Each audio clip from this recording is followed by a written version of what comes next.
Hey guys, welcome to another video. Thanks for joining me in this one. In this particular video, I'll be talking about how you can invest your first $1,000 and make that money grow over time. As a new investor, you're always worried about how you can double your money or at least increase the value of your money while not losing any of it. But the truth about it is when it comes to investing, there's a certain risk that comes along with it. You cannot leave your money in the bank and expect your money to grow because nowadays interest rates are so low. And secondly, there's no risk you're really taking. Your money is sitting somewhere and it's just going to be there when you come back to it. But there's another thing that comes along with your money sitting in a bank, and that is inflation. When your money sits in a bank account, your money doesn't work for you, which means that over time, the value of your money would actually decrease, even though the value, dollar value, may stay the same.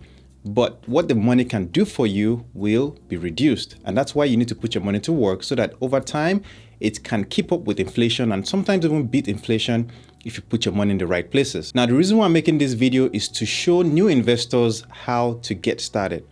I remember when I first started myself, and it took a lot of effort to get into investing because I didn't really know who to trust, what brokerage to even trust and put my money with. Secondly, what do I even invest my money in? What kind of investment should I choose? What company? Things of that nature. And this video is going to make that very simple for you. You don't have to do a lot of work at all. All you need to have is your first $1,000. If you're new on my channel, my name is Stephen Ojo, and on this channel, we'll talk about aviation and finance. If you're interested in any of those, kindly subscribe to the channel by hitting the red button below. Also, if you find value in this video, don't forget to give it a thumbs up. I believe you will, so stick around. So the first thing we start with is the $1,000. Let's assume that you've started saving, you saved up your $1,000. We're also going to assume that you also have some money for emergencies. That means you have some money saved up to cover unplanned events, okay, that may come up over the course of maybe 6 months, a year, depending on what you feel comfortable doing. It's very important that you're comfortable investing, so make sure that you have something to cushion yourself when an emergency arises. So if something comes up tomorrow, you have some money to cover it. You don't want to invest the money to cover your emergencies in any form of investment in general, whether it's stocks, whether it's bonds, whether it's real estate, whatever. You don't want to invest that money because that money will be required to survive. So with this $1,000 that you've saved up and you're ready to invest, the first thing is brokerage account. What brokerage account do you want to start using? Do you want to use Robinhood? Do you want to use M1 Finance? Do you want to use Vanguard, E-Trade? So many of them out there. TD Ameritrade. It depends on what you want. Feel free to choose what you're comfortable with. Of course, if you want to use Robinhood, don't forget to use the link below. If you want to use M1 Finance, there's a link below as well. By using those links, you stand a chance of getting free stocks, especially with M1 Finance. But on the other hand, if you want to use Vanguard, feel free to do that. It doesn't matter what brokerage you use.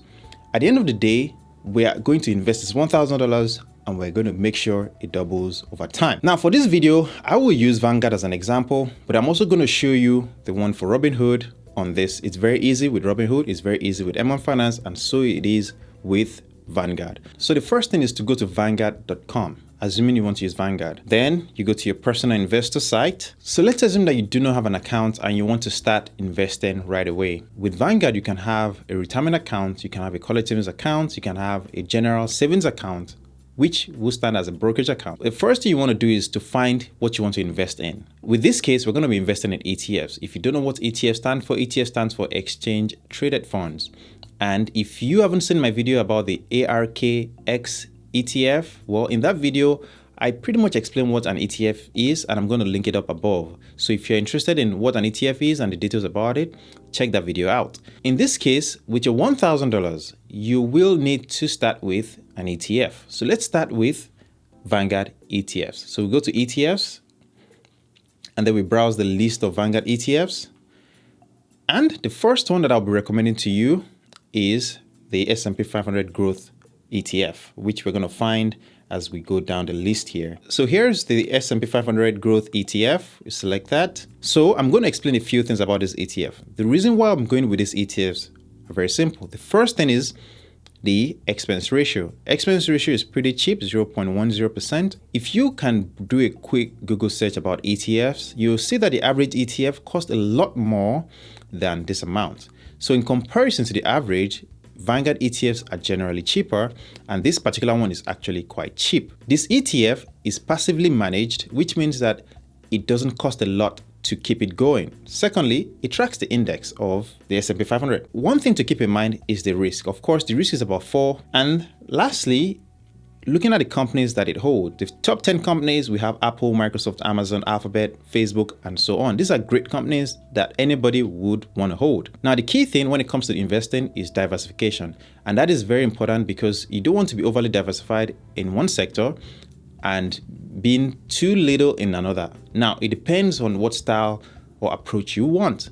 But this index is already tracking the S&P 500, which in reality holds a lot of technology company, which explains why about 40.9 of it is in technology. Over the course of this ETF, the average return has been around 17%. And also, if you invested $10,000 in 2011, up until now, your $10,000 will be around $44,000. But the key thing is here, with these companies that we have here are well-established companies that we know that our money will be safe in. What you're going to do next is obviously to click buy. We know that you don't have an account yet, but once you click buy, you are able to open an account. So you click open an account and pretty much follow the steps from there. It takes about 1 to 2 days for everything to clear. And secondly, you will then need to fund the account.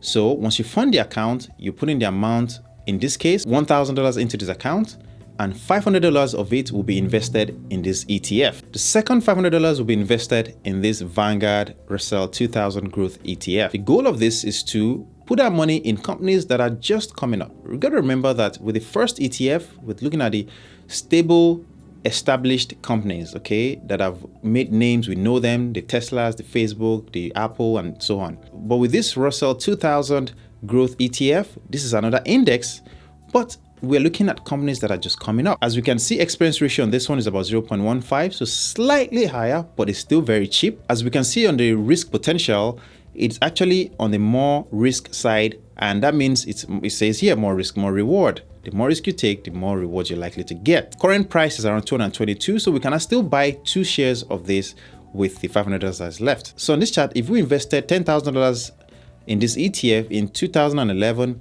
that $10,000 will now be around $34,000. The average return on this one since inception is around 15%. That's pretty good. This one holds a different type of companies. As we can see, these are companies that we probably don't even know about, like Plug Power, Sunrun, RH, Deckers, Outdoors, and these other companies that they are just coming up. These are companies that will probably grow to become big companies in the near future. And that's why we also want our money to go in there. This is pretty much what venture capitalists do. They look for companies and they buy a bunch of their shares when they are still little, when nobody knows about them. Now, of course, we are not venture capitalists because, first of all, it depends on how much money you have. I don't know. But in my situation, I know that I don't have that type of money yet. And in that case, this type of ETF gives me the opportunity to find companies that are still coming up and they will probably grow to become, great companies in the future. The second thing is the diversification. As you can see here, this one holds about 18% on the technology side and it has 32% on the healthcare side. We know that healthcare will continue to boom because, well, it's just what it is. The human health will need to improve over time and we will always need to find solutions to problems, and these companies are doing that in the background. So in this section, I'll be showing you real quick exactly how you can find this ETF using Robinhood. On your smartphone, you can easily just search. Once you have Robinhood installed and you already have an account, you can just go to the search function and type in VOOG, which is the Vanguard S&P 500 Growth ETF, and easily you can trade it and you can buy and just put in the $500 in that one. And the second one, which is the Russell 2000 Growth ETF, you can easily just go to search again, and in this case we'll type VTWG, which is, that is it right there, the Vanguard Russell 2000.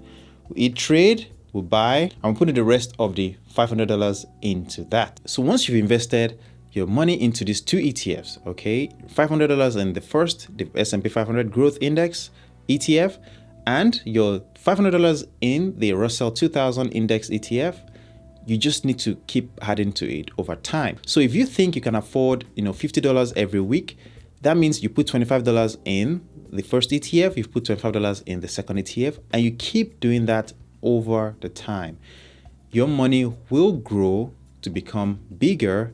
And when it grows to a certain level, we will do the next thing. The next thing is to move it into an admiral fund on Vanguard. Now, if you've invested this money in Robinhood or M1 Finance, of course you can leave it there and keep adding to it, okay? But with Vanguard, you can then start actually rolling this money into an admiral fund, which actually saves you more on the expense ratio. I mean, it brings it down to about 0.04%, which it's a lot of savings over the course of the years. But I'm not going to be going into that in this video. If you are interested in that, kindly leave your question in the comment section below. Let me know what you want me to explain about that, because I can also go into that as well and show you exactly how to do it. But this video is already getting a bit too long, and that isn't the goal. I hope you found value in this video, and I hope that you will invest your $1,000 just the way I've explained. It's up to you to do your own due diligence, but that is the way I will do it, and that's because it's cheaper that way. I'm diversified, and I know that over the course of the years, my money will double and triple, and I will be cashing out. I hope you cash out in the future. I'll see you next time.